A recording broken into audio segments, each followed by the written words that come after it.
starting with Lieutenant Colonel Imam Gula, Major Father Kipkoich, and Colonel Reverend Okapesi.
Sasa tutaongozwa kwa maombi.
Sauti ume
there will be peace during this time and reflection on his life.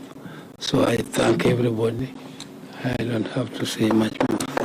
Thank you very much. I apologize, I left out the name of one committee member, the Cabinet Secretary for Roads and Transport, David Sichir, who is here, is also a member of this committee representing the Cabinet. I think we are all in a state of disorientation. Good evening.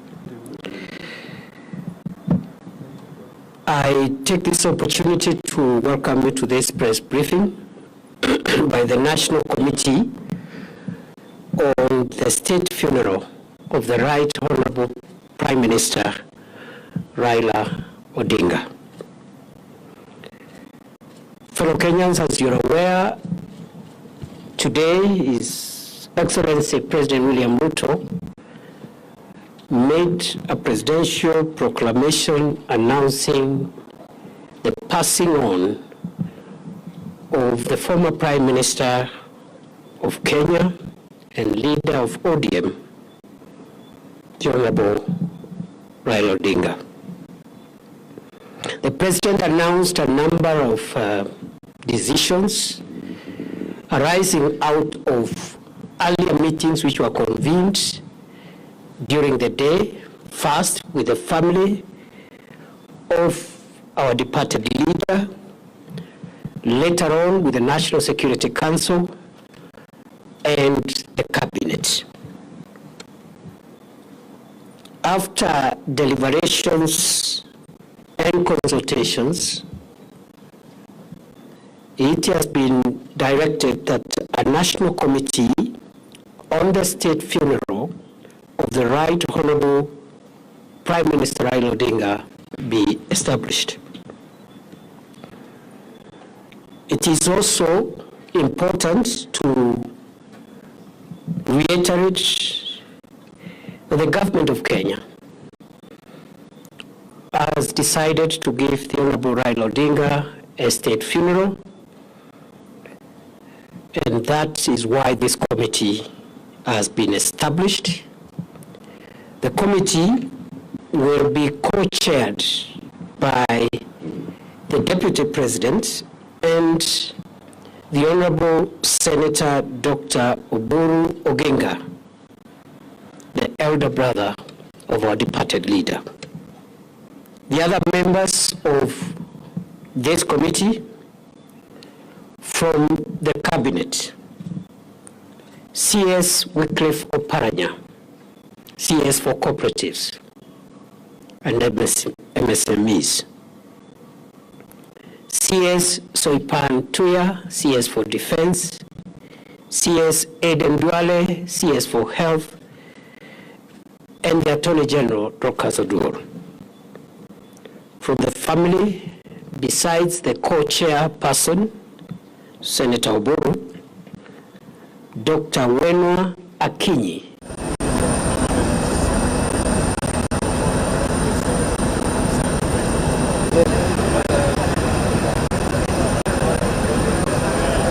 Oginga, William Ojonyo, Elijah Oburu, and Joe Ager, Doctor.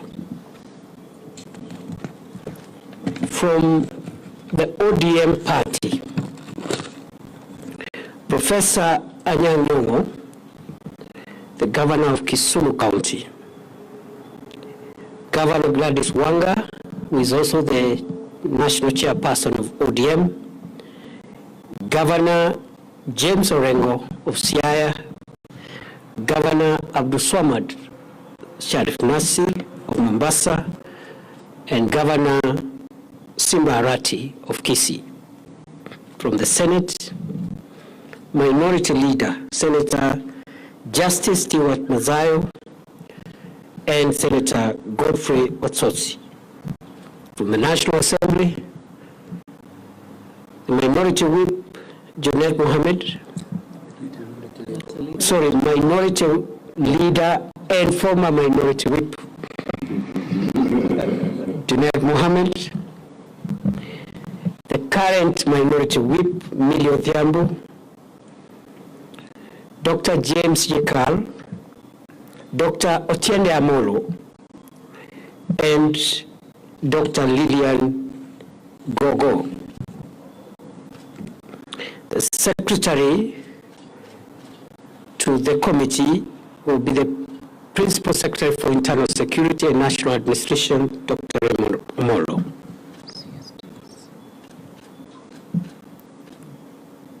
It is also important to note that the government has dispatched a high-level team consisting of government officials, family, and party officials to travel this evening to India to retrieve and bring back home the remains of our departed leader. That team already has been announced by the President. It is led by the Prime Cabinet Secretary Musalia Mudavadi. It has members of the Cabinet.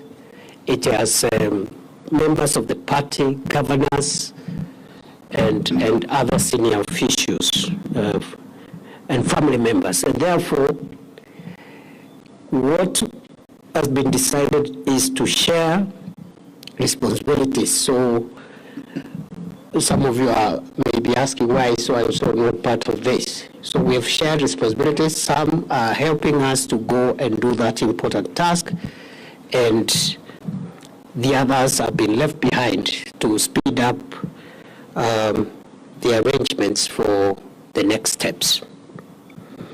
His Excellency the President has declared 7 days of mourning, and the flags will fly at half-mast for the next 7 days within the Republic of Kenya and all the diplomatic missions abroad. It is expected that we will move very quickly in the next few hours and few days for the reason which has been communicated to us by the family of the late Prime Minister following consultations between the family and the family lawyer. We have been advised as a committee by the family that it was the wish of the Honorable RAILA ODINGA to be buried within the shortest time possible following his demise, and the family has informed this committee that that timeline is 72 hours. The family has also advised the committee that given that the Prime Minister died outside the country, and notwithstanding the very short period within which this process must be concluded, we are advised that the family and the committee will give respect to the wishes of the late Prime Minister as far as possible, but at the same time accommodate any other nuances and contexts that are important, considering the family values and the community and society values for which the Honorable RAILA ODINGA stood for. In that connection, it has been decided, therefore, we will have an expedited process that balances the wishes of the departed Prime Minister, the wishes of his family, but also the community and other imperatives that must be taken into context. In that regard, it is expected that the aircraft that has left Nairobi a few hours ago will make touchdown in Mumbai at 1 a.m. local time, will have a ground time of 2 hours and make a turnaround to arrive in Nairobi approximately 8:30 a.m. tomorrow morning. Upon arrival, the body will be received at the airport by His Excellency the President. Kila safari huanza na ndoto. Ndoto za kufanikiwa maishani, ndoto za kufanikiwa kibiashara, ndoto za kufanikiwa kimaendeleo. For 4 decades, we have been your trusted partner, witnessing the achievements of each generation.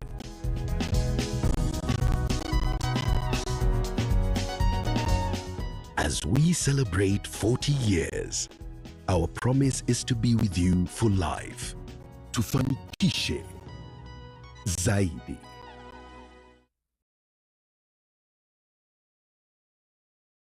In the evening. At the same time, this committee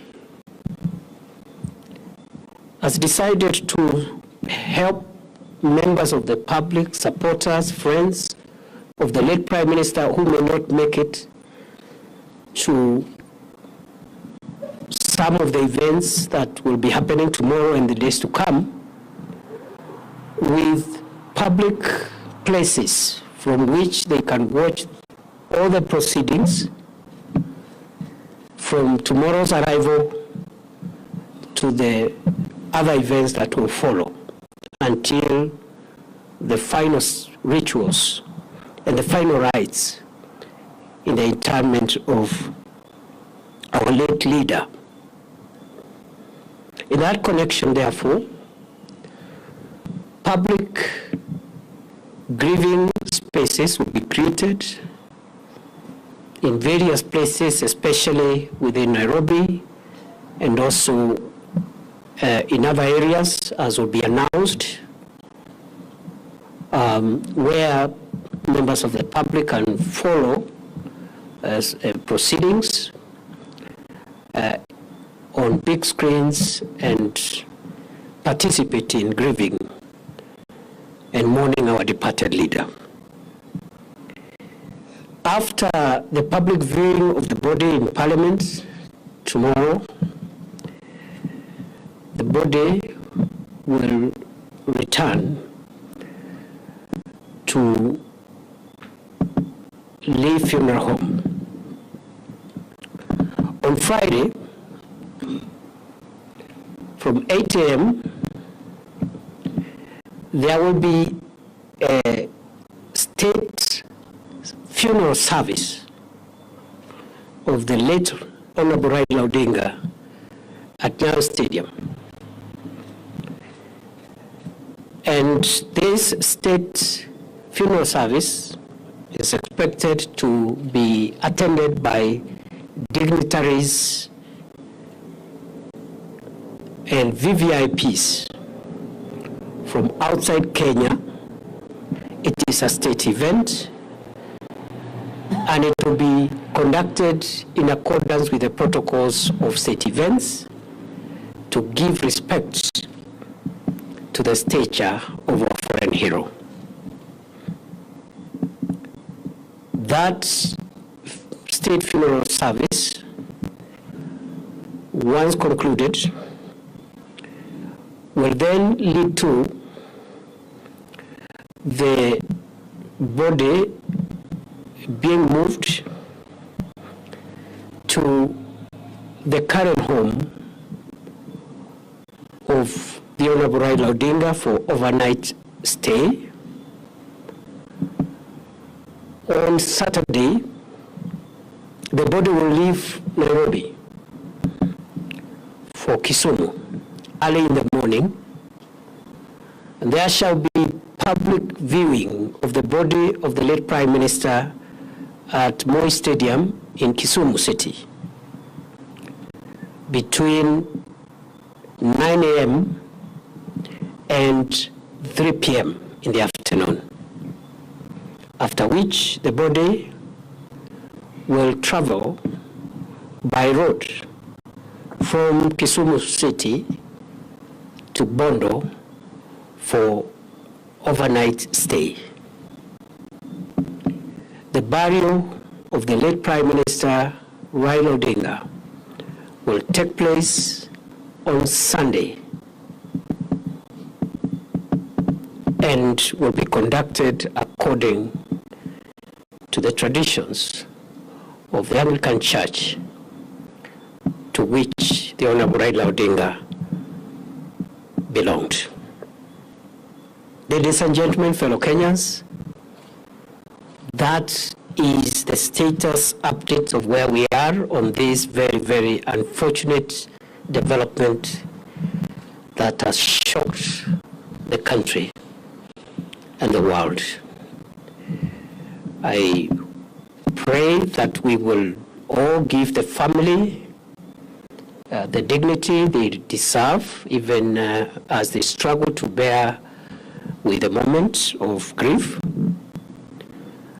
We are also requesting the ODM party, which is represented in this committee, and also at the grassroots, to support and work together with our security agencies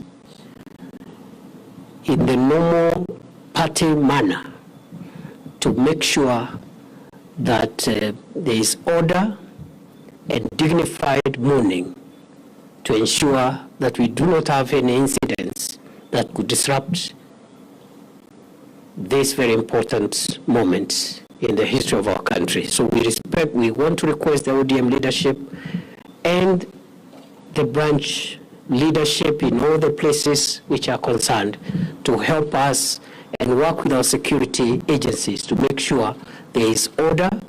And I am informed that the party has structures, and we are confident those structures will support and supplement what the security agencies will be doing. That is all for now.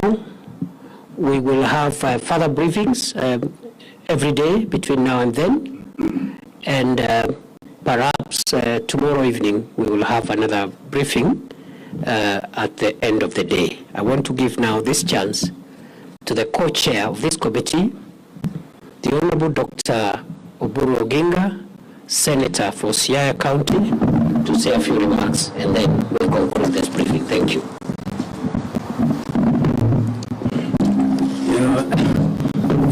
Fellow Kenyans, take this opportunity also to join you in mourning your leader. We are mourning and also celebrating the life of a great leader. As I had told you before, I informed you that he was well and kicking about, and he will soon be back to the country. That was not a lie, it was the truth. He was very well until last night. I spoke to him. He was vibrant, up and kicking. It is only unfortunate this morning that he suffered shock, which is suspected after the postmortem to be heart attack.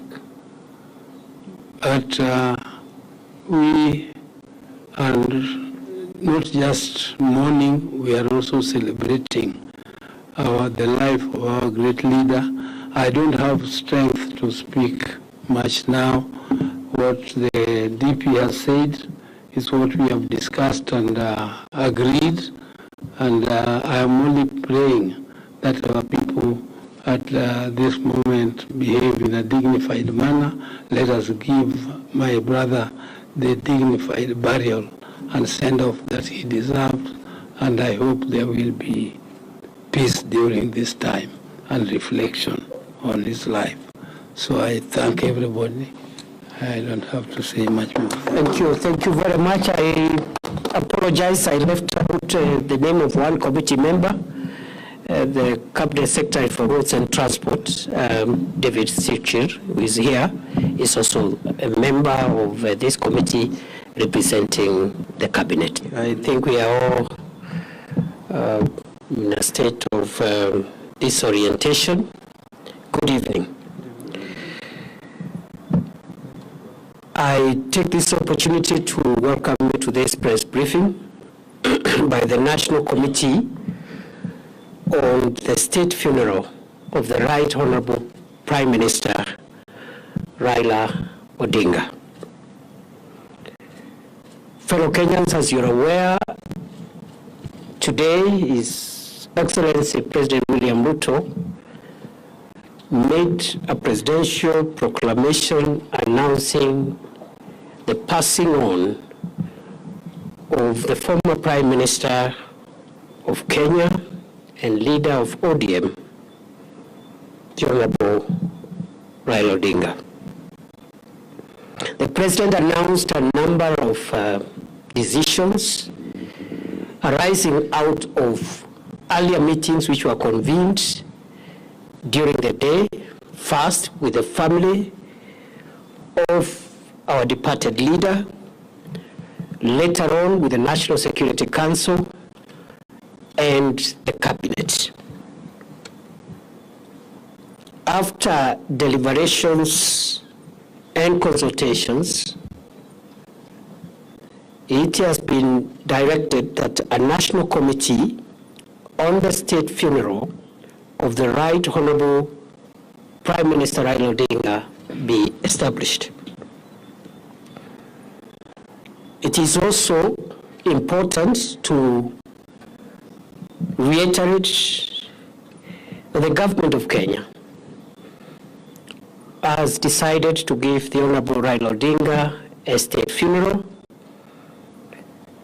and that is why this committee has been established. The committee will be co-chaired by the Deputy President and the Honorable Senator Dr. Oburu Oginga, the elder brother of our departed leader. The other members of this committee from the Cabinet: CS Wycliffe Oparanya, CS for Cooperatives and MSMEs; CS Soipan Tuya, CS for Defense; CS Eden Duale, CS for Health; and the Attorney General, Dorcas Oduor. From the family, besides the co-chairperson, Senator Oburu, Dr. Wenwa Akinyi Oginga, William Ojonyo, Elijah Oburu, and Joe Ager, Doctor. From the ODM party,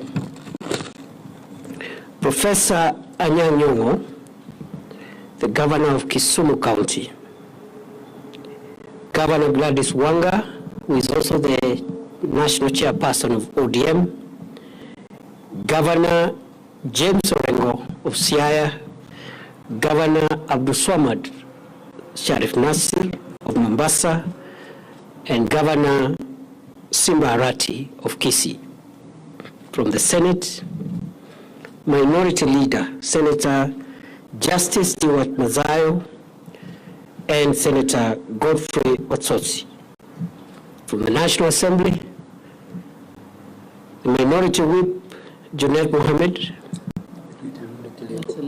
Minority Leader and former Minority Whip Junaid Mohammed, the current Minority Whip Millie Odhiambo, Dr. James Yekal, Dr. Otiende Amolo, and Dr. Lillian Gogo. The secretary to the committee will be the Principal Secretary for Internal Security and National Administration, Dr. Raymond Omolo.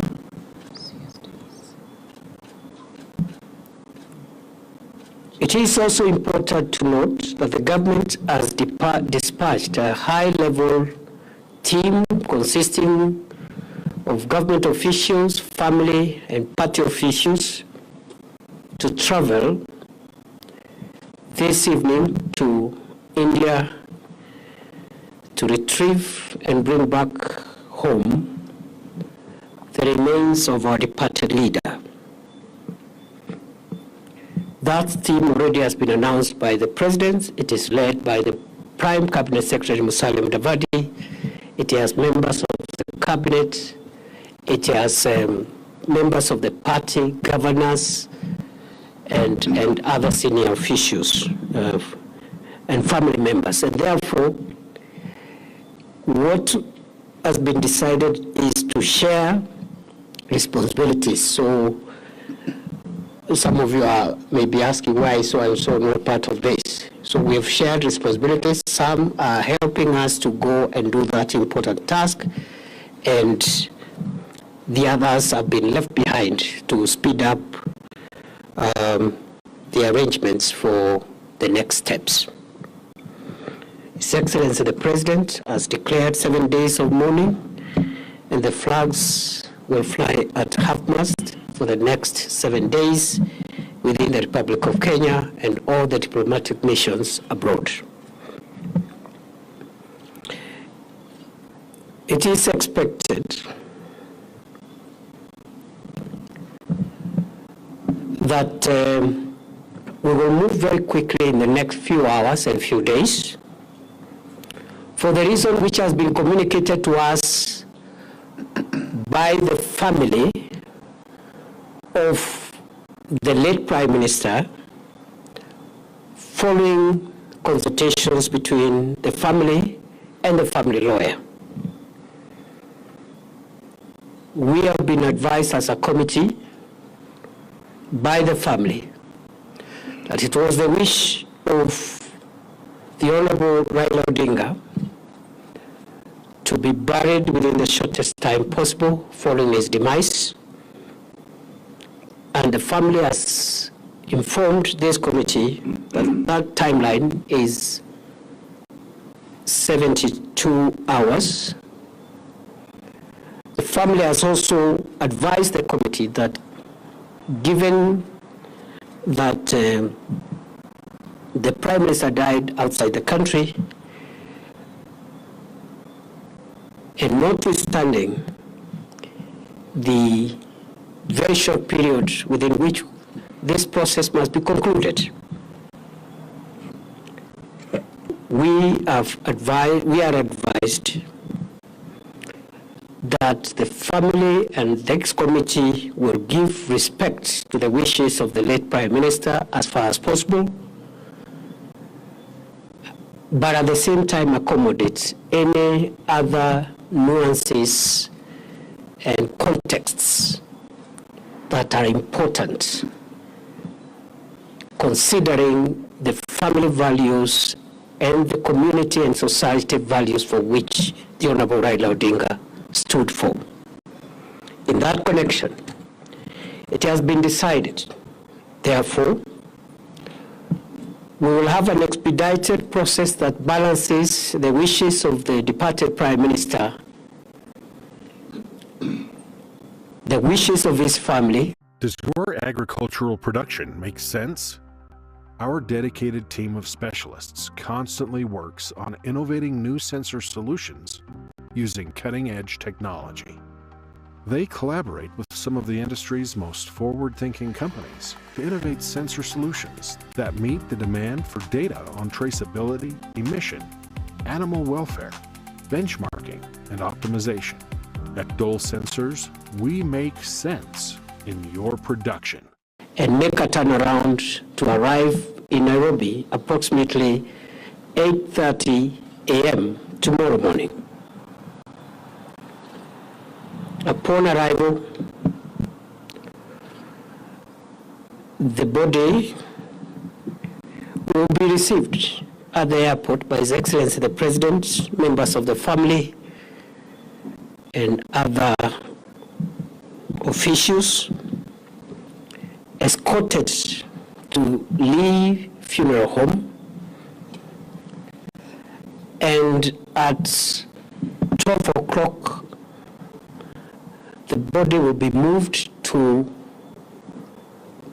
the parliamentary buildings at the Central Business District, and in Parliament, there will be the public viewing of the body of the departed Prime Minister tomorrow from 12 noon to 5.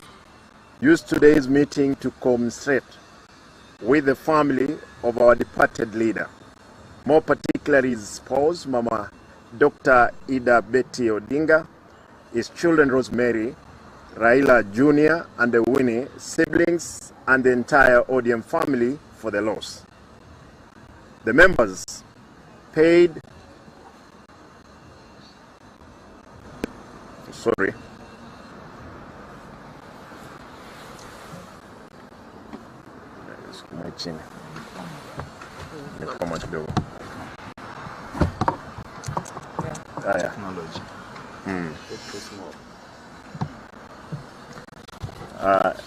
these writings are small, therefore.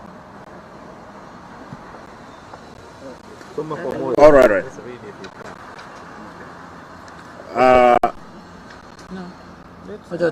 Wacha atengeneze. Hivi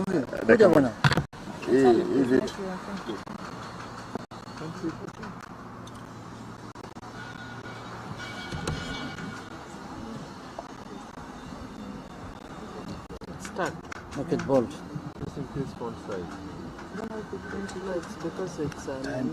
all right. Let me read the way it is. Are you able to The members paid glowing tribute to the party leaders who they described as a beacon of peace, embodiment of truth, champion of democracy, a love of human dignity, a champion of women and youth empowerment, a selfless leader, and the father of devolution. In his death, ODM, the whole nation, have lost. Kenya, Africa, and the whole world are mourning. We mourn the passing on of a towering giant who spent of all his youth and early life fighting for the rights of the people, hence freedom we all enjoy today. The NEC calls on all our members, supporters, and general public to mourn the passing on of this great son. As outlined by the funeral organizing committee, which is chaired by the Deputy President, His Excellency Professor Kithure Kindiki, and co-chaired by Dr. Oburu Odinga, the party is aligned with arrangements which are in accordance with the party leader's wish that when he dies, he should be laid to rest within 72 hours of his death. We shall strictly observe the program to the letter until the day of his burial on Sunday, 19th October 2025. Okay. Allow me to finish part of that statement. Having said that, the party wishes to make the following announcement to our members in Nairobi and across the country. The party has opened condolences books in all our offices.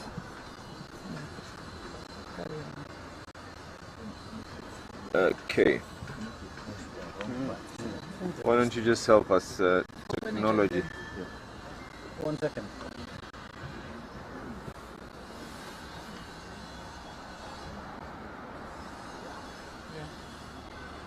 Are we good? Okay.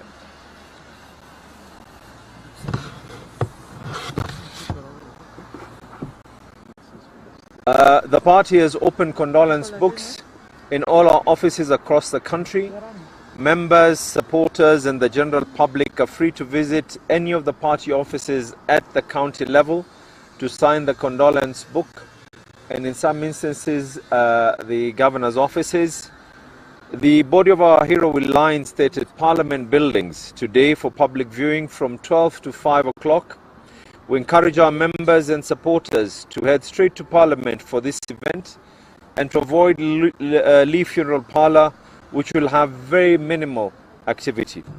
Our respective parliamentary leaders in the National Assembly and the Senate will coordinate members of the parliamentary group and guide them accordingly on the program of events leading to the final day on Sunday, 19th October 2025. Likewise, majority and minority leaders in the county assemblies will do so at their levels. That the ODM remains united, just like it was during the Right Honorable RAILA Odinga's time. We believe in unity of purpose, a stronger democratic party and a party that must live on for many years to come. With this regard, the NEC has designated the Senator of Siaya County, Honorable Dr. Oburu Odinga, to be the acting party leader until the time that the top party organs will meet and elect a substantive party leader to fit in the big shoes that have been left by our leader. Thank you, and may the soul of our party leader rest in eternal peace. Thank you very much. Thank you. So, do you want to say something? Which way is our class?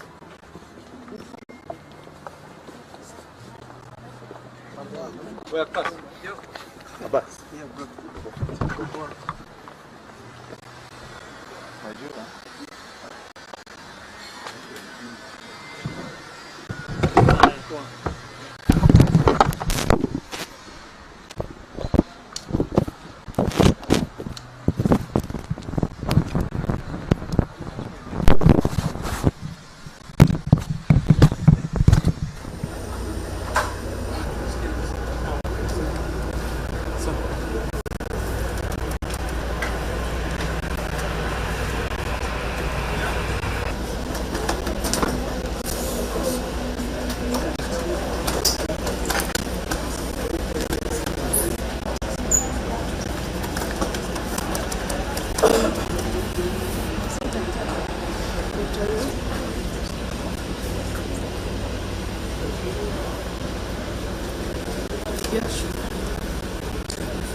very traumatizing for us. And up to now, I'm still in but we leave it to God because He's a giver of life. He gave us Baba. Baba met Baba to me, and then I did most people.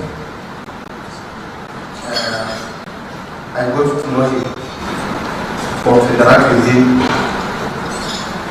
in the year 2010 during the time for RAILA, and he brought me closer to him until we became like buddies. It is indeed very certain because Baba had no class. Baba knew how to interact with everybody, whether young, whether old, everywhere, even regardless of tribes, regardless of culture. Baba had no barriers. That's what I would say. My request to the leadership of this party for the best reward that we can give to them is to ensure that this party starts p.m. in the evening. At the same time, this committee has decided to help members of the public, supporters, friends of the late Prime Minister who may not make it to some of the events that will be happening tomorrow and the days to come with public places from which they can watch all the proceedings from tomorrow's arrival to the other events that will follow until the final rituals and the final rites in the interment of our late leader. In that connection, therefore, public grieving spaces will be created in various places, especially within Nairobi and also in other areas, as will be announced, where members of the public can follow as proceedings on big screens and participate in grieving and mourning our departed leader. After the public viewing of the body in Parliament tomorrow, the body will return to Lee Funeral Home. On Friday, took it in his tribe, and not even once did he try to defend himself. Jacob was almost gullible. Jacob was too trusting. There were moments you felt like, but why do you trust these people? But that was Jacob. He had a big heart. Even for people who were perceived to be his enemies, he always just embraced them. Jacob stood for peace and a united country. Look at how many times Jacob sacrificed his own self and his ambition to just make sure that Kenya stood as one. We go back to 2008 or 2007 when the country was almost falling apart. Jacob was a definite winner in that election. But when he saw that thousands of Kenyans had lost their lives and too much blood was being shed, Jacob stepped down and forgot about that bill. Despite the fact that some of his colleagues were telling him to push on, but he chose not to see any other Kenyan die. Last year, during the JKIA demonstration, look at what Jacob did. Many other political leaders stood out to take advantage of that opportunity and wanted to look like the JKIA so that they would be president. Jacob would have easily decided the JKIA and the government would have gone down and he would have been the president. but he chose to put the country first. So for this great man, we do so much. In 2014, when I was making my second attempt as a member of parliament, and I had gone to all leaders that I know in the country, but he was the only person who recognized a young person who has no position whatsoever, and he would still usher me in the office and ask me, what are you buying for? I thought that was really touching, how we could recognize the smallest people in society and still give them audience. And that's how I got motivated to be where I am. I think we can talk the whole day about the book. We just wish that the podium, he has trained us. Just carry his flag high. And the leaders who are here, just don't let us down. We still believe in you. Just keep the flag for their concept. Thank you. Thank you very much. Chair, Jacob, I met Jacob the first time I started thinking of becoming an entrepreneur. He told me, is it your first time? That's what he asked me. I told him, this is my first time to attend politics. Then he wished me the best. The second critical moment is when he told me to fly back from Japan so that we can attend the Bombardier in Chicago. He waited me at the Wilson Airport, went together to Japan, and we know what transpired in Japan when our governor tried to resist the court from addressing the Turkana community. Chair, I think as the leadership of ODM, this is the right moment. We should unite ourselves. Let the death of Baba be a power to propel ODM. I want to request us, the leadership. You remember when Baba told us, this is the time to unite the country. This is the time to demonstrate we are leaders. It is about this country. It is not about ourselves. And he asked us, he will not accept this country back when he's still alive. So the question is, now the court has left us. Do we allow us ODM leadership this country to back? Or will continue the spirit of power of uniting this country? That is the question of leadership. Let's demonstrate leadership because Baba demonstrated stewardship and patriotism. Thank you. Thank you very much, Beth. I'll start by passing my condolences to all of us, the ODM family, and I would say that about this great son of Kenya, Baba is a person who recognized leadership qualities in me and accepted me, a Kamba from a region that has been opposed to ODM. And Baba recognized that and accepted me and trusted me and believed in me. I would say that Baba and some of us seated here were the first people, yani kuleta ndege kwa village yangu. Ndege ya kwanza kukanyanga ngomeni ilikuja na Baba na viongozi wengine ambao ninaheshimu sana na waona hapa. Na that gave a statement to my people, to my village. And since that day, my life has never been the same again. Today, I'm in Parliament, courtesy of Baba. I will never forget that. Lastly, I would say, for the respect and love of Baba, let us remain united.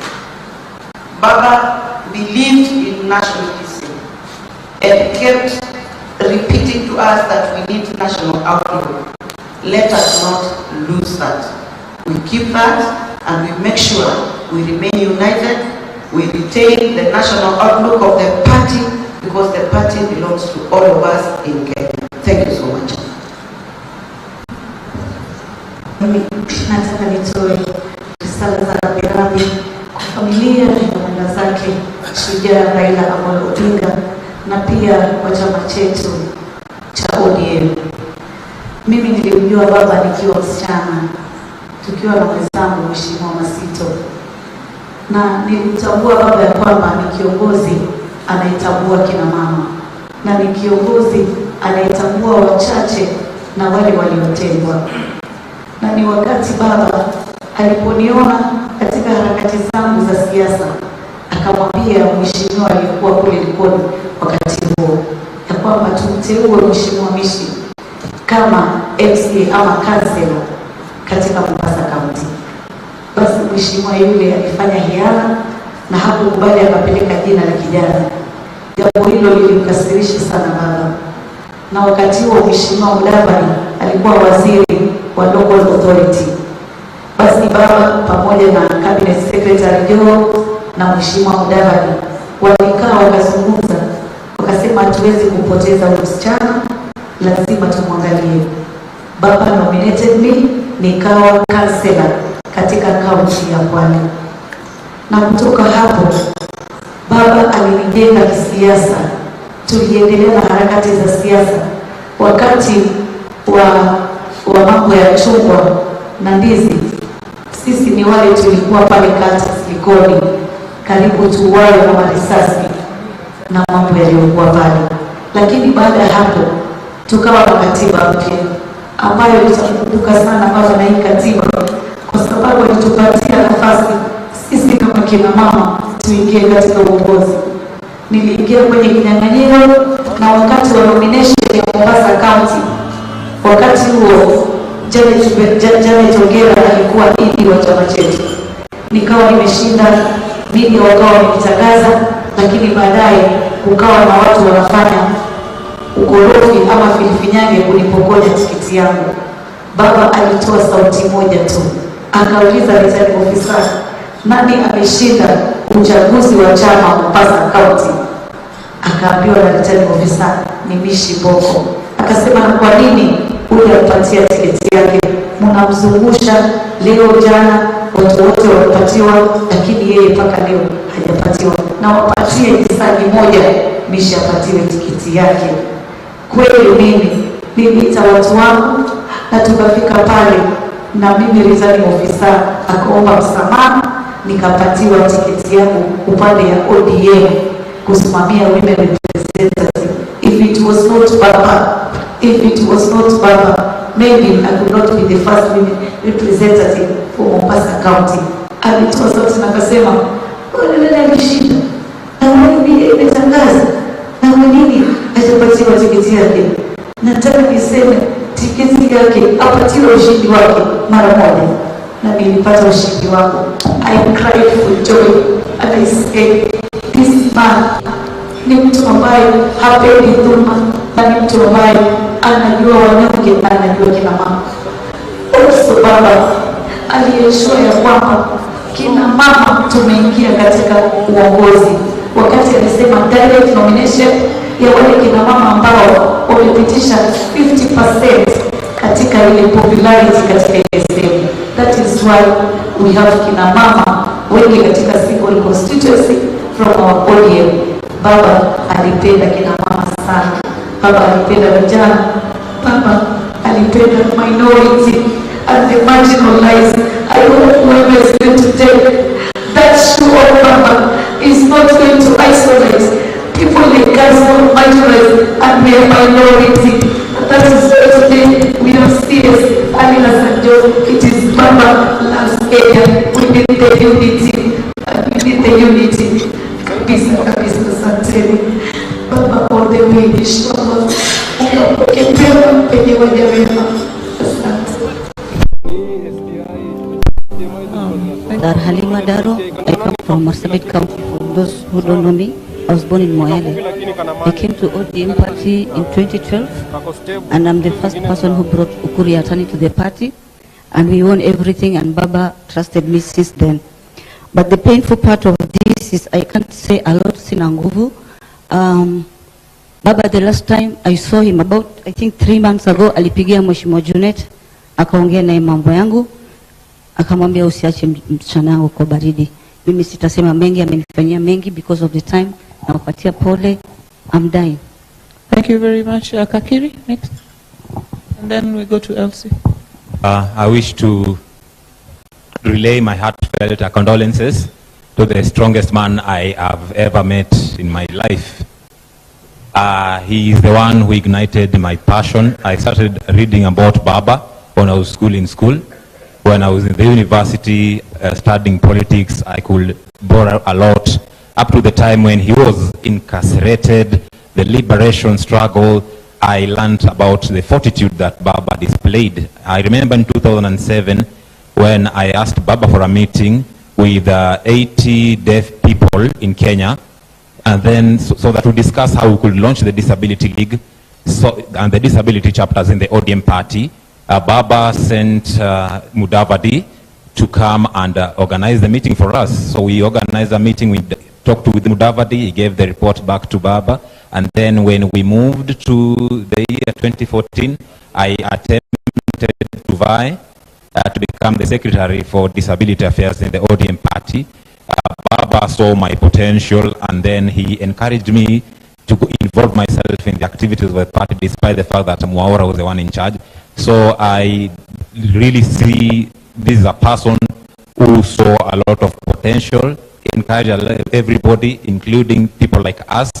And it is that spirit that Baba displayed that has always inspired and made me passionate to continue in the works of uplifting persons with disabilities, because that is what Baba wanted to see. He wanted to accept persons with disabilities so that ODM can be an inclusive party that will ensure that nobody is left behind. So this is somebody who motivated persons with disabilities and all of us, and that is how he made me form the Disability League. So he is somebody who has brought a lot of enthusiasm, and in whatever times and whatever situations that happened, he always communicated with us. You will always see him showing strength. He always tell us, "Kubo, continue doing this," and he will never accept that his meetings will end without me speaking. So I can only say my condolences to all our members. God loved Baba more.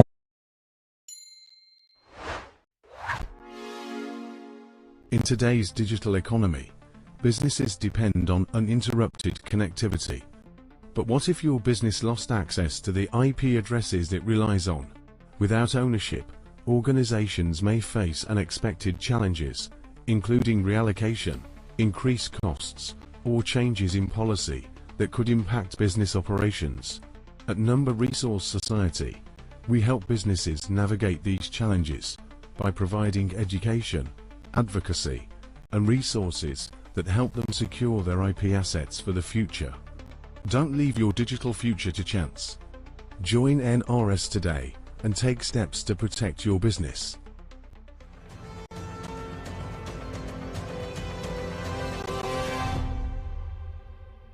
I had 10 years ago.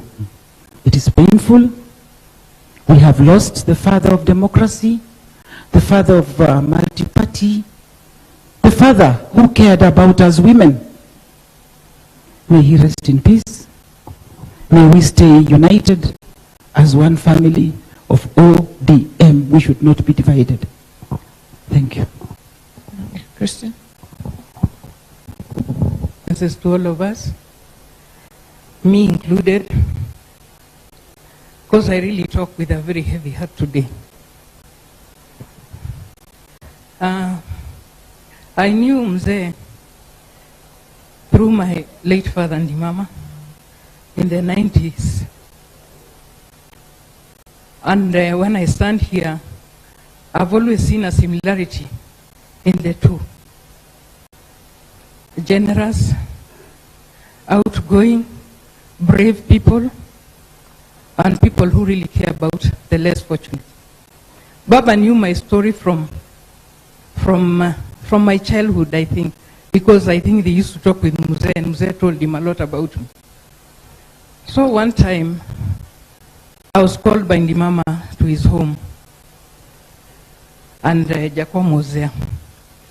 And he held Jacom's hand and mine and said, "Chunga hii msichana yangu."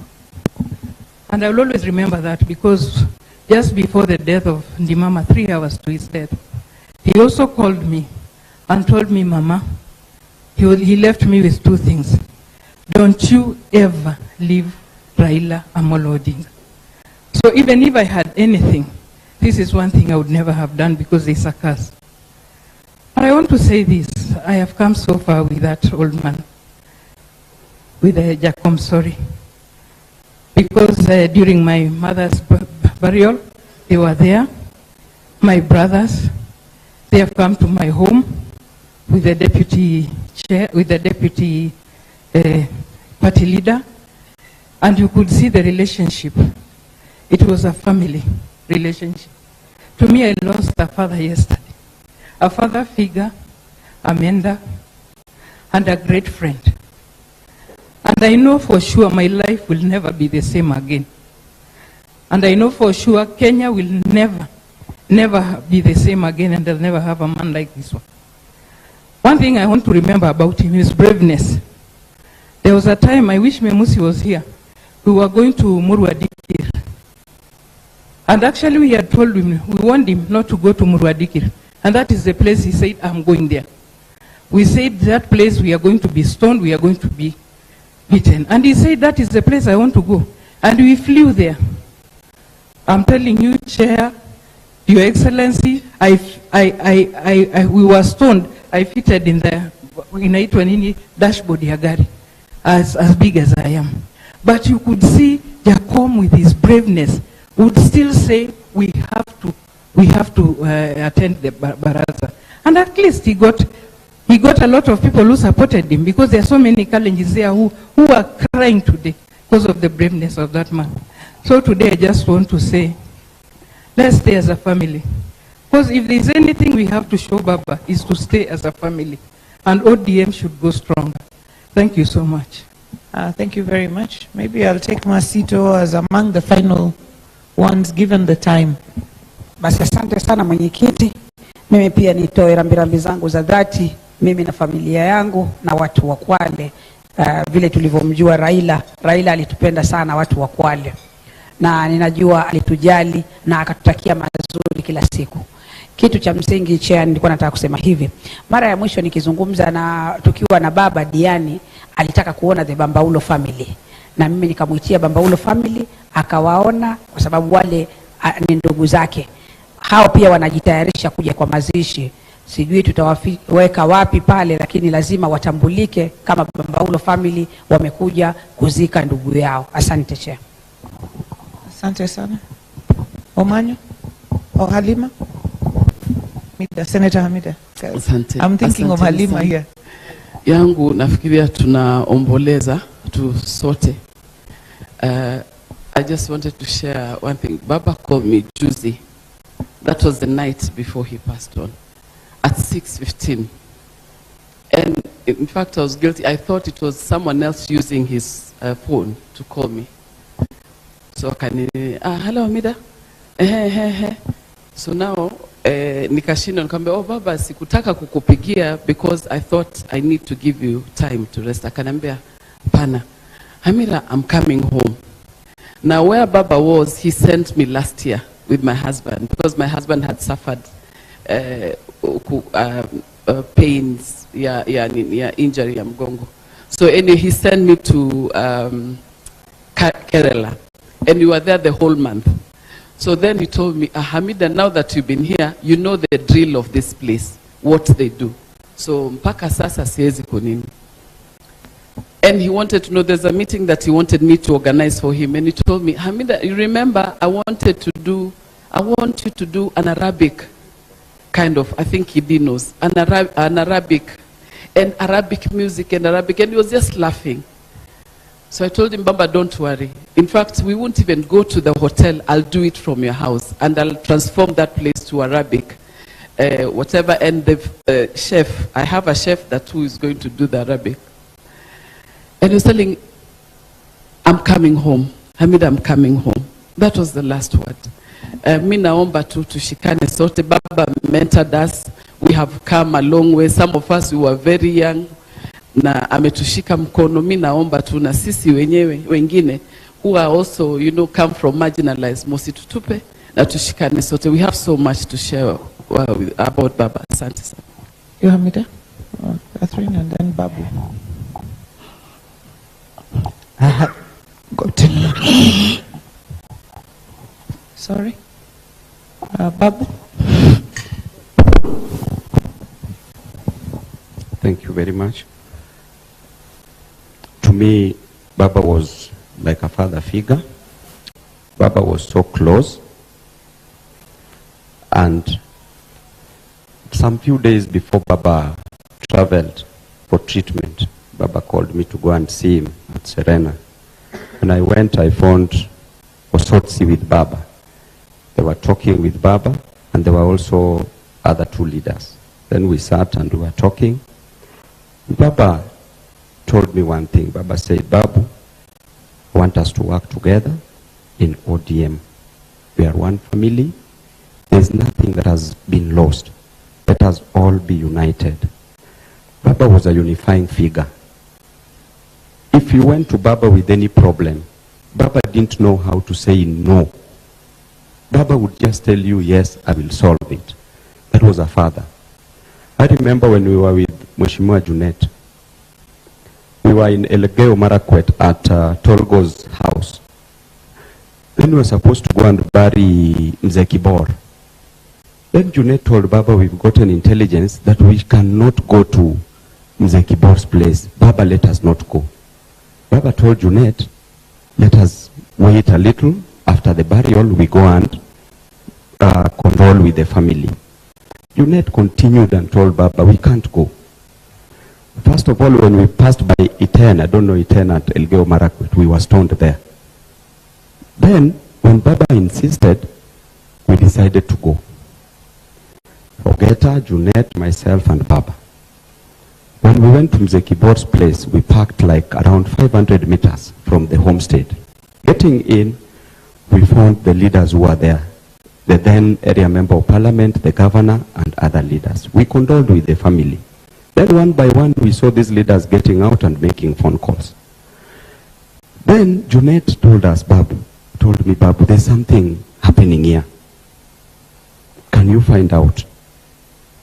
I told Junet, I don't know anybody here, but let me see. One after the other. After 5 minutes, Junet told Baba, we have to leave this place. We left, we got into one car, we all sat at the back. The distance between the gate of Mzee Kibor and the chopper, all our heads were down on the floor of the car. We were being killed, but Baba continued saying, drive and we go. Just continued encouraging the driver. Getting into the chopper, things happened the way things happened. So I know Baba is a very brave person. I know Baba is a unifying figure. My humble prayer is that Baba was a ladder for all of us. We used Baba to cross the turbulent waters, to cross over the crocodiles and the sharks. Baba was a ladder to us. We used him to climb to the higher levels. It is my deep prayer that we give Baba the befitting respect. I want to disassociate myself because there's something that happened at Mama Ida yesterday. I came there, I found honorable members who were here. And first of all, I was calling Millie to know where people are meeting. Then I was informed by Nikal that the meeting was at Karen when I called him. When I went there, I found even the president, I found everybody there. Then I left that place after the president had left and other leaders. Then people started chanting my name. Honestly, before man and God, I can be the last person to destroy Baba's legacy. I can't do it. A lot was said, a lot is being said, but between me and God, I know the love and the place that I have for Baba. Baba used to call me as almost the last resort. 4 a.m. Baba, what do we do? We've reached the rock bottom during elections. Honestly speaking, we leave it to God. I urge all our leaders, let us stay united in ODM. This party is a big party.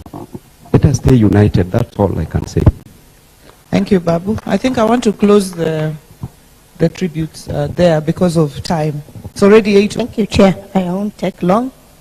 And I just want to confirm that Baba was a unique person. He has touched all of us. I think let us celebrate his legacy. Let us preach peace. I think we need to talk to our people. Yesterday when we were in Karen at the residence, there were a lot of noises. So let us advise our people. I will not say, because there will be another opportunity to celebrate as an ODM the legacy of Baba. Thank you. Thank you. Basaris, 1 minute. Good morning. I met Baba in 2002. I think he was in the Ministry of Roads, because I was doing the Adopt a Light project and I had the idea and I was going through a lot. And when I finally realized that I was being fought and it was corruption, the only party that was speaking very, very strongly against corruption was ODM. So that was the party that I had to join. And I was the candidate in 2007 for mayor, in 2008 for Embakasi, and Baba stood with me even though there were divisions within the party. Oburu was with George Aladwa, and Baba stood with me. So he's walked the journey with me. One thing I want to say to the leadership, and I'm taking from where Honorable Mishimboko spoke about marginalized groups. I'm extremely marginalized in the sense that my mother's Kikuyu. For you to be recognized as a mountain person, your father has to be Kikuyu. So I'm not Kikuyu. I don't belong to any region. I'm Greek, of Greek origin, with Kenyan mother. So I don't have a region. And I really want to be adopted by any one of the 8 provinces or the 8 regions, because I feel like every time there's something going on in the party, I don't belong in any of the regional blocks. And I've asked Costarians, because I was born in Mombasa, to adopt me and put me in their groups so that at least I belong somewhere. I miss out a lot of opportunities because I'm not in any regional group. I want ODM to always remember our strength comes in the marginalized.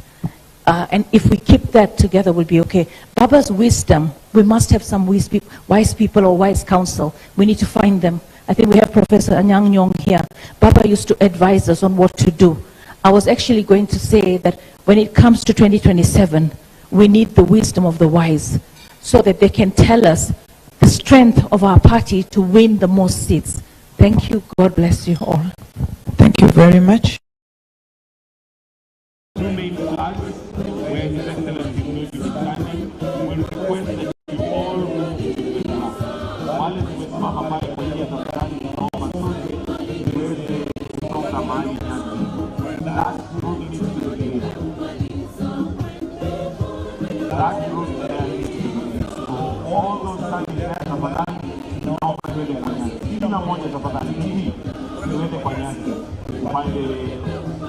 On your right.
the choir.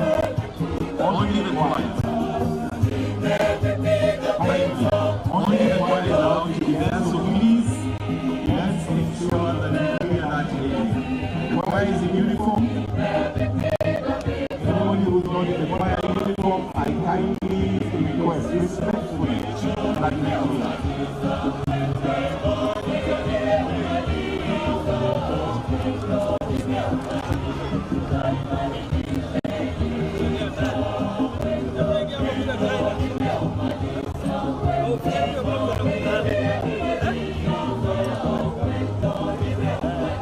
I'll mention again, only the choir is allowed. Moving this way to your left, only the choir is allowed. Only the choir. I can still see a few of us still there. Please, let's get behind the barrier. Upande wa choir, please let's get behind the barrier. You are not in the choir. Let's get behind the barrier, please.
As we continue with entertainment from the State House Choir, just as an update, the aircraft has landed. The aircraft has landed and is slowly wheeling its way here. And for those who possibly were not here earlier on, the call sign for this aircraft would ideally or ordinarily be KQ203. The call sign for this aircraft would ideally be KQ203, but for today, in honor of the former Prime Minister, the late Prime Minister Raila Odinga, the call sign is RAO 001.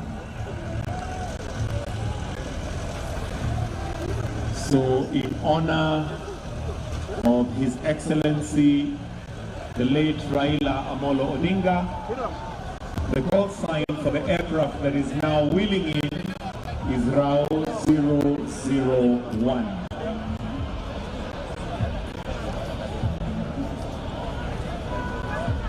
And shortly we are going to have the aircraft in view. It has already landed, and in a short while, in less than 5 minutes, we'll have it in view. And the procedure will be disembarkment first of all, before we have the official reception of the late Prime Minister Raila Odinga. So shortly we're going to be seeing KQ, or rather RAU 001, wheeling in, and the procedure will be first disembarking the passengers before we now have the official reception of His Excellency, the late Right Honorable Raila Odinga. And now we have it in view. We can see RAU 001 wheeling in. That is the aircraft that has carried the late Right Honorable Raila Odinga from India to Kenya.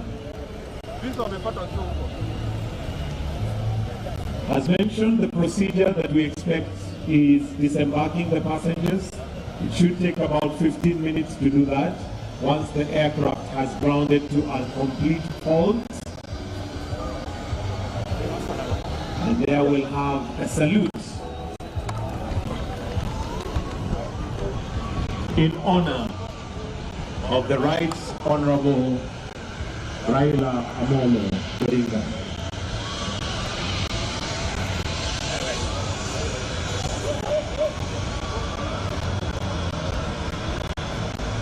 And what we have there is what we call a water cannon salute, which is in honor of the late Right Honorable Raila Odinga as he now wheels in. As mentioned, this on an ordinary day would be KQ 203, but today, in honor of the late Right Honorable Raila Odinga, it is RAU 001. The call sign for this aircraft is RAU 001.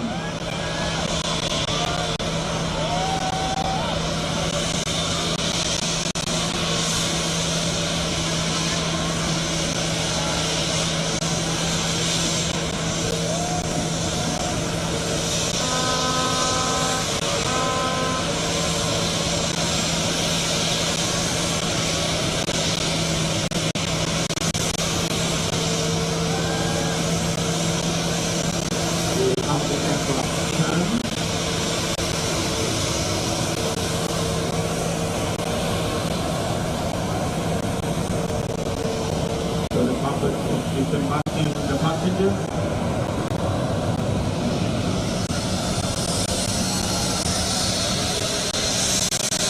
After which, we will then have the passport of His Excellency, the Right Honorable Raila Odinga, wheeled out to be officially received by His Excellency Dr. William.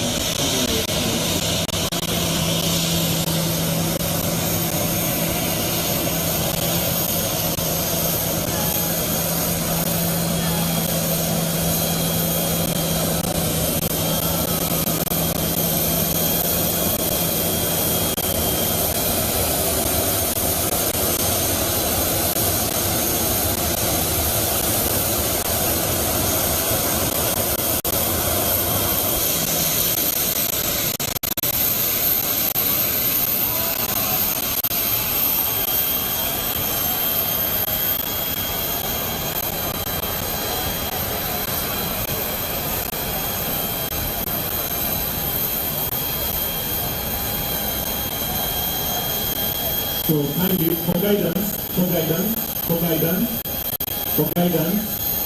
have the cabinet secretary, then members of parliament, all facing towards the aircraft. We cannot have anybody in front here, please. We'll need to move this way. We need one straight line. We'll have to step back, kindly. We'll have to step back.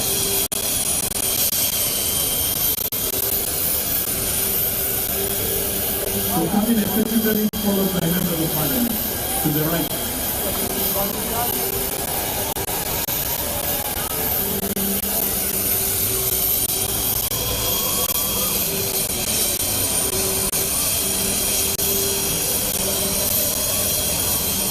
Hello.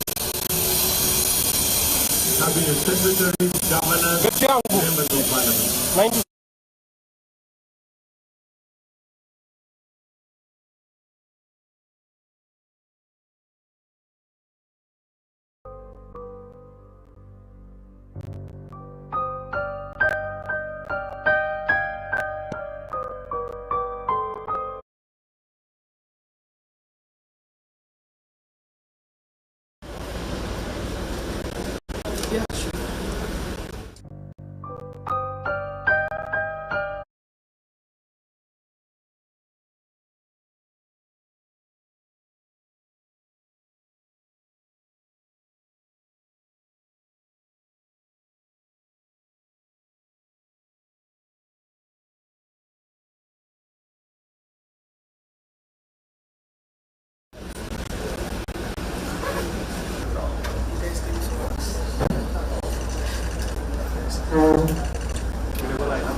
taking of the casket that's there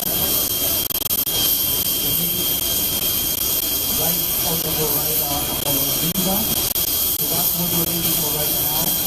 Please, and as soon as it's the back of the catch-up, we'll then have the national anthem played.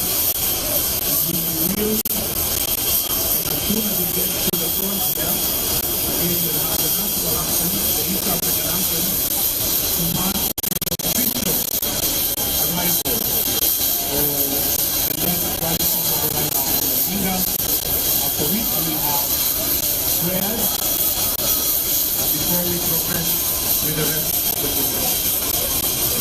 We don't expect it to be a very long program, but I generally is the run-through of the event. After the break, we'll have the casket wheeled out, and the point it touches down on the corner, we'll have the national anthem. The then will be wheeled past the rake, where we'll also have the anthem again, together, well, the two of them, the Kenya anthem and the East African anthem, after which we'll have our break.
Onge mama babu sanego.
Zikuje tu blade zikufanye. Yes. Huwezi karibia. Yes. Wataweka.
They're very serious mourners.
Na bila shaka ni picha zile, ukiangalia jinsi mambo yalivyo katika nje ya majengo ya bunge, ndio palikuwa na wananchi, na ukiangalia kunahitajika sana busara ya hali ya juu, kwa sababu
vile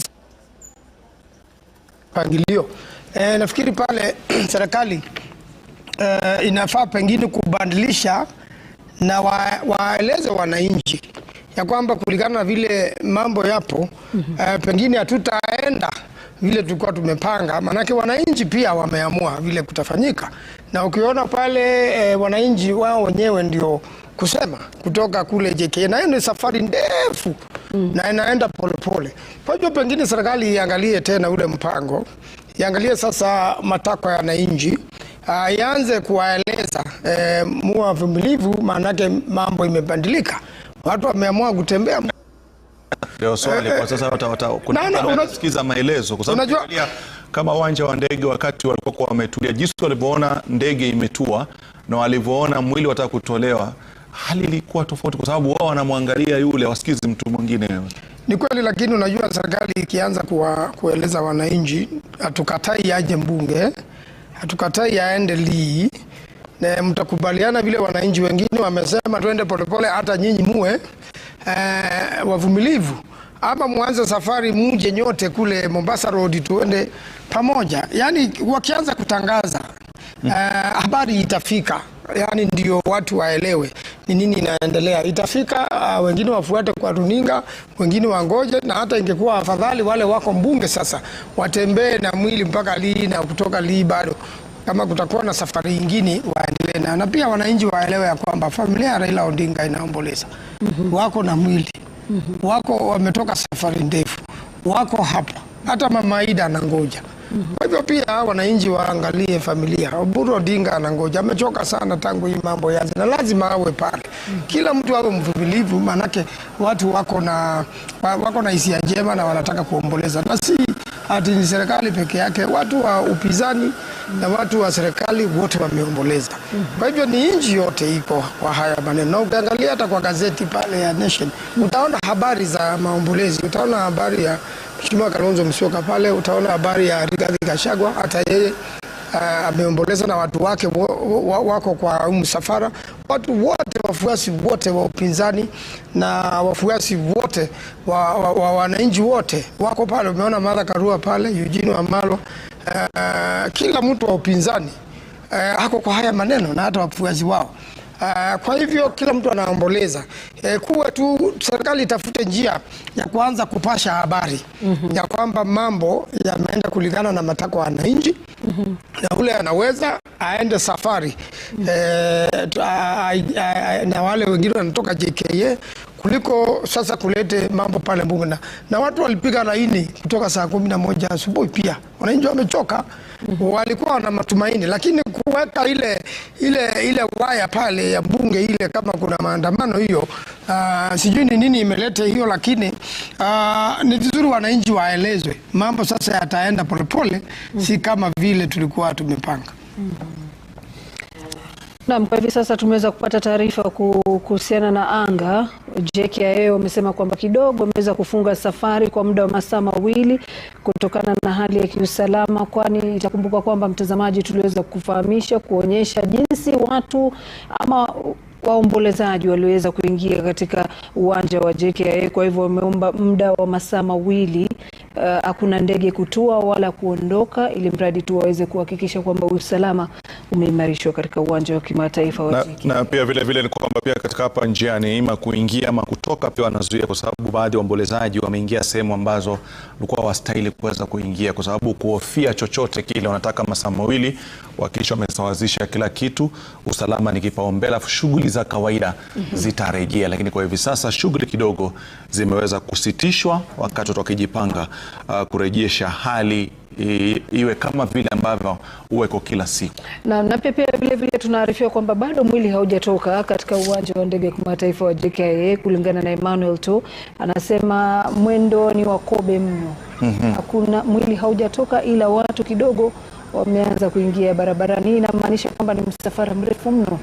Na ni msafara mrefu, na kuna anavyozungumza ukiangalia kuna wanafamilia pia walikuwa wameenda kule, wanafamilia wote kwenda kulaki ule mwili. Hata Rais William Rais alikuwa kule, mjane Mama Raila Odinga kule, naibu wa rais, pia vile kaka mkubwa ambaye ameweza kuteuliwa kama kaimu kiongozi wa chama cha ODM katika siku hii ya leo, Bwana Oburu Odinga wako pale. Kwa hiyo na kuna wale waliokuja ambao wameweza. Kwa hiyo taratibu nadhani kwamba Lulu zitabadilika.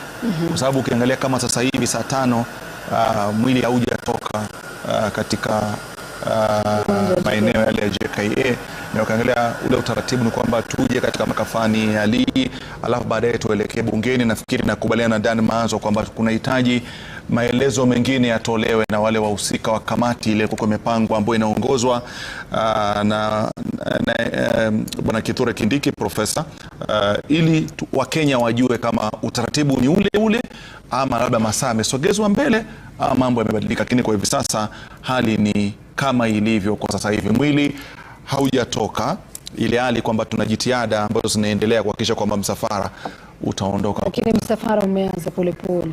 Naam, msafara umeanza polepole, na kama kuna uwezekano labda pengine kuna masuala ambayo anaweza kujitokeza pia vile katika siku ya leo, ni kwamba hakuwezi kukabadilishwa sana, kwa sababu naamini kwamba maelezo yaliyotolewa, Dan Maanzo anaweza kutufanulia kwa hili, pia yameonekana na baadhi ya viongozi wa mataifa mengine na baadhi ya kwamba siku yao ni kesho aje katika uga wa Nyayo, kwa sababu walipata utaratibu watu heshima zao, na watakaoweza kuzika labda pengine wazike ile siku ya Jumapili. Kwa hiyo nafikiri maelezo yaliyotolewa pale jana kwa marais wa mataifa mengine pia wanajipanga ili kujua watakuja. Kwa nafikiri kama kutakuwa na mabadiliko huenda yakawa mazuri, lakini pia huenda yakaitilafiana sana tunavyoendelea. Lakini kwa sasa nafikiri tuelekee bungeni. Naam, tunaelekea kwa Melite Ole Tenges. Kama unatupata kwa hivi sasa, tulipozungumza na Jimmy kidogo kulikuwa na purkushani, sijui hali ikoje kwa hivi sasa, Melite Ole Tenges? Naam, Lulu, mlivyosema ni kwamba hapa katika majengo ya bunge halaiki ya watu wamejitokeza na azma ya kutazama mwili wa hayati aliyekuwa waziri mkuu Raila Odinga. Na kwa sasa hivi vijana wanaonekana kupanda baadhi ya maeneo katika majengo ya bunge, na hii inaonekana kwamba sasa wanaonekana kutaka kuvuka lile lango ambapo maafisa polisi wa kijeshi wamesimama hapo pamoja na vijana kutoka shirika la NYS, na wanajaribu kudhibiti hali hapo kama unavyoona katika picha hizo. Lakini vijana hawa sasa wanaonekana kukosa patience kutaka kuingia bungeni, licha ya kwamba mwili wa mwenda zake hayati Raila Odinga hujafikishwa hapa. Ni upendo ambao unaonekana kuzidi kipimo, upendo ambao unaonesha namna ambavyo Wakenya walimenzi, namna ambavyo Wakenya wangetaka kumpa hadhi ya juu wakati ambapo pia wanamsindikiza katika safari yake ya mwisho. Lakini usalama daima unapaswa uwe mbele, ndipo tunawaona maafisa wa jeshi la polisi la kijeshi kunradhi, vile vile namuona mbunge vile vile wakiwa hapo wanajaribu kudhibiti hali, kuzungumza na vijana, lakini kwa upande mwingine wanaonekana kuwa wana mshawasha mkuu kuingia ndani ya majengo ya bunge, na kama unavyoona wamebeba matawi, wanazungumza kwa sauti ya juu, wengine wanalia machozi. Ni taswira ambayo inaendelea hapa katika majengo ya bunge. Unaona vijana vile vile tayari wamepanda katika lango kuu la lango hilo ambalo linaingia katika bunge la Seneti, na kumbuka kwamba mwili wa hayati Raila Odinga unatarajiwa kwamba utawekwa ndani ya majengo ya bunge ili wananchi wapate fursa ya kumtazama na kumpa heshima zao za mwisho. Lakini sasa hali inaonekana si hali, lakini maafisa wa jeshi polisi wa jeshi wanaonekana kudhibiti hali, na inaonekana kwamba vijana wanaendelea kuwa watulivu kadri wanapozungumziwa kuwa watulivu na kusubiri tu, manake Wakenya wote wanasubiri, macho yote yanasubiri kuona na kumpa heshima za mwisho mwenda zake hayati Raila Odinga. Na Wakenya hapa bila shaka, licha ya kwamba wanatamani sana kuharakisha na kuona, bila shaka wanamzungumzia na kumenzi kwa hadhi ya juu. Wengi wanasema kwamba wamejitokeza hapa kwa ajili ya matendo ya Raila Odinga wakati ambapo alikuwa hai, kiongozi tajika, kiongozi ambaye wanamsifia wasifu wake kuhusu kupigania demokrasia ya nchi, wengi wao wakimkumbuka vile vile kuwa kiongozi ambaye aliwapa mwelekeo wakati ambapo nchi ilionekana kuwa katika njia panda, na alisimama katika pengo hilo, pengo ambalo Wakenya wanasema kwamba si viongozi wengi ambao wangeweza kusimama katikati au kutoa mwelekeo alivyotoa. Nakumbuka kwamba haya yanajiri wakati ambapo vile vile chama cha ODM kimetoa mwelekeo kwamba kinara wa chama hicho atakuwa ni nduguye mwenda zake hayati Raila Odinga. Sasa itakuwa ni Oburu Oginga ambaye atashikilia wadhifa wa kinara wa chama. Kufikia sasa hayo ndio mambo ambayo yamejiri katika uongozi wa chama, lakini hali ni kama unavyoiona.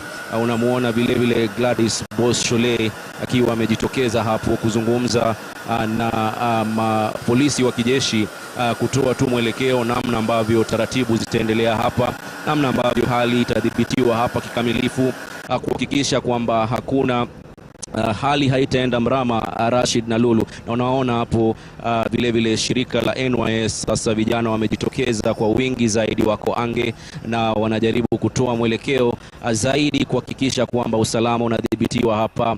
Idadi ya watu, halaiki ya watu ambao wamefika hapa pia wanadhibitiwa kuhakikisha tu kwamba watapata fursa ambayo wamekuwa wakisubiria kuanzia mwendo wa asubuhi kabisa, ambapo wengi wao walifika hapa kuja kupanga foleni kusubiri tu kuona namna ambavyo shughuli hii itaendelea.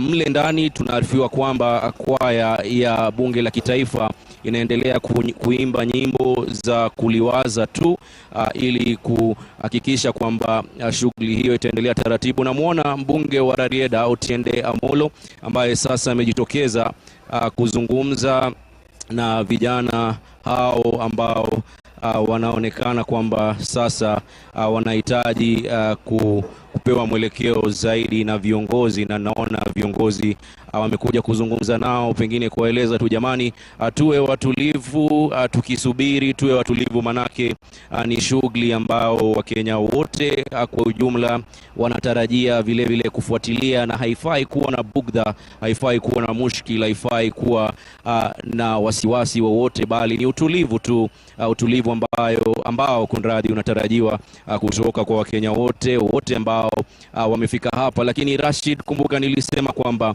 hatujawahi kushuhudia jambo kama hili likifanyika bungeni, hususan wakati ambapo tumemwona kiongozi mashuhuri, kiongozi wa ngazi kama alivyokuwa Raila Odinga.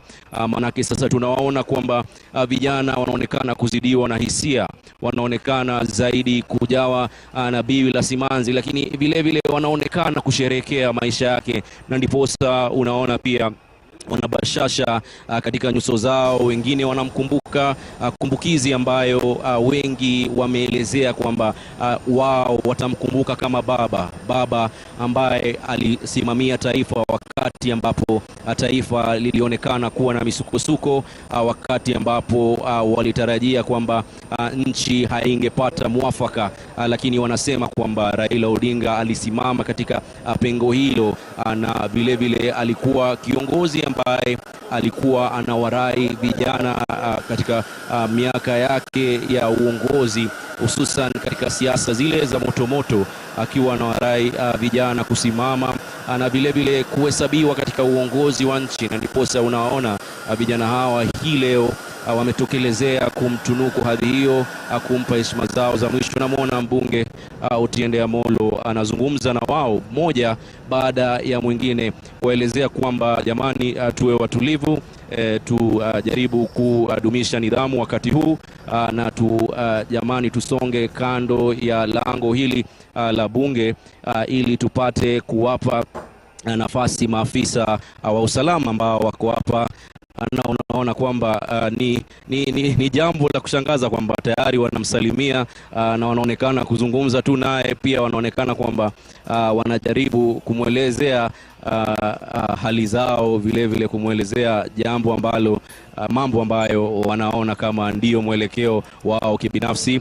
Vile vile namuona mbunge wa Westlands Tim Wanyonyi vile vile akifika hapo, naye akiwa amebeba tawi lake, vile vile kuonyesha kwamba yuko pamoja na waombolezaji ambao wamekusanyika hapa, na Tim Wanyonyi anaonekana kuwapungia mkono na anaonyesha kwa ishara kwamba tuwe watulivu, na kuona kwamba viongozi vile vile wamejitokeza kudhibiti hali, kuzungumza na wananchi ambao wote walimenzi hayati Raila Odinga, na inaonyesha tu kwamba si upendo ambao unatokea upande mmoja, ni upendo ambao vile vile viongozi wanaonyesha kwa wananchi waombolezaji ambao wako hapa, na ni picha za moja kwa moja kutoka majengo ya bunge kuonyesha hali ambapo viongozi wanaonekana kudhibiti, maafisa wa polisi sasa wakichukua mstari wa nyuma kidogo, ili kuhakikisha kwamba viongozi wanazungumza na wananchi ambao waliwachagua, wananchi ambao vile vile ni sharti wasikizwe wakati kama huu ambapo vile vile wana matakwa yao, wanahisi uchungu kumpoteza kiongozi, vile vile wanahisi kwamba ni wakati ambapo wangepewa nafasi kuingia, lakini kumbuka kwamba bado mwili wa hayati Raila Odinga haujafikishwa hapa. Kwa hivyo tunaweza tukasema ni hisia ambazo zinaonekana, taswira ambayo inaonesha watu tofauti wakiomboleza kwa njia tofauti. Basi viongozi walisema kwamba ni sharti kila mmoja apewe nafasi ya kuomboleza kwa njia yake ya kibinafsi, manake Wakenya wengi walikuwa na mtagusano na Raila Odinga kwa njia tofauti. Kwa hivyo ndiyo njia ambayo Wakenya wanaonesha mapenzi yao kwa mwenda zake Raila Odinga kwa njia tofauti, ila kama nilivyosema, ni sharti amani idumishwe hapa katika majengo ya bunge, kuhakikisha kwamba taratibu zilizotolewa na kamati andalizi ya shughuli za mazishi zinaendelea kama ipasavyo. Kwa hivyo namuona vile vile seneta wa Kisumu Profesa Tom Ojienda amejitokeza vile vile kuzungumza nao, na kadri wananchi hawa wanapowaona viongozi wakitoka nje na kuzungumza nao, basi tunaona kwamba hali inaendelea kuwa tulivu zaidi. Kwa hivyo Lulu na Rashid, hali ndivyo kama ilivyo kwa sasa katika majengo ya bunge, na namuona spika wa bunge la kitaifa Moses Wetangula sasa akijitokeza mwenyewe kuzungumza na vijana hawa ambao wanaonekana sasa kuwa watulivu kadri wanapozungumziwa na viongozi wao. Wako studioni Lulu na Rashid.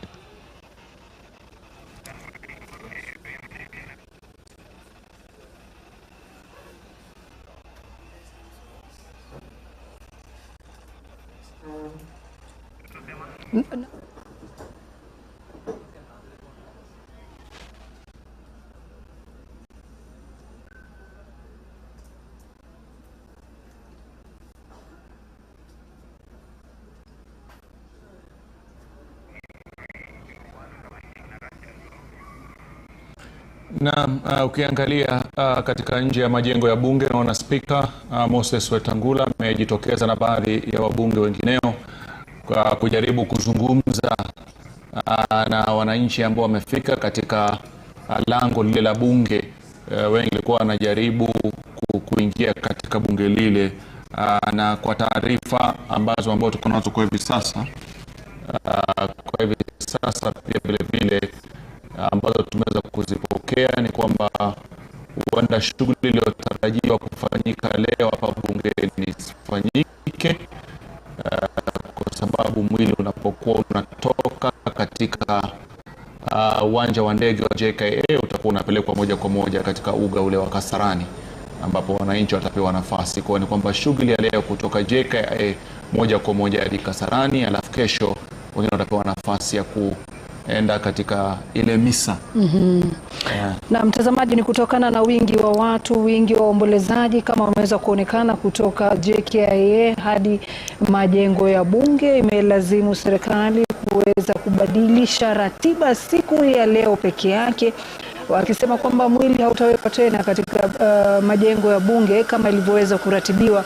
Kwa hivyo basi wamelazimu watu waende katika uga wa Kasarani. Mwili huo ukitoka JKIA hautapitia tena katika Lee Funeral. Na kwa hivi sasa tutaweza kupata taarifa kamili kutoka kwa wale ambao ni wasimamizi wa shughuli hii ya sasa. Mengi zaidi tutaweza kujua, maanake tumeona pia naibu wa rais Kithure Kindiki pia akizungumza na baadhi ya waombolezaji katika uwanja wa JKIA. Na bila shaka tutakueleza zaidi kama labda pengine taarifa hizo ni zina uhakika, lakini kwa sasa hivi ni kwamba shughuli maandalizi yanaendelea katika majengo ya bunge, na pia vile vile wabunge wako pale. Namuona mbunge Ibu kuzungumza na waombolezaji na kuwa rai watulie. Utienda Molo alikuwepo pia vile vile kuwa rai. Seneta wanajaribu kuwa rai waombolezaji ili wafike pale. Nafikiri kwamba hii ni jitihada ya kwamba wananchi wanataka afike mapema, awe mstari wa mbele, ndio angalau mwili utakapofikishwa na awe mtu wa kwanza kuweza kushuhudia ule mwili, manake washaona msafara unaanza kutoka JKIA. Na mna taarifa kamili kuhusiana na mwili unaenda wapi, basi mtazamaji tegea tutaweza kujuza mengi zaidi. Na kama unavyoona mbunge wa Embakasi East ameweza kutumiwa kuweza kidogo ashushe ile jazba ya baadhi ya vijana, manake yeye ana ukuruba nao kabisa. Na ametumia Babu Wino kuweza kuzungumza, kuwatuliza vijana ambao wana mori ya kutaka sana kuingia katika majengo ya bunge. Nahisi kwamba wanafanya hivyo wakiona kwamba muda kidogo umeenda nje ya ratiba ilivyopangwa. Kwa hivyo kidogo wanasema kwa Kiingereza wanakuwa impatient.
kuweza kuwa na duri ya marehemu Raila Odinga hapa katika bunge. Tunaomba Wakenya wote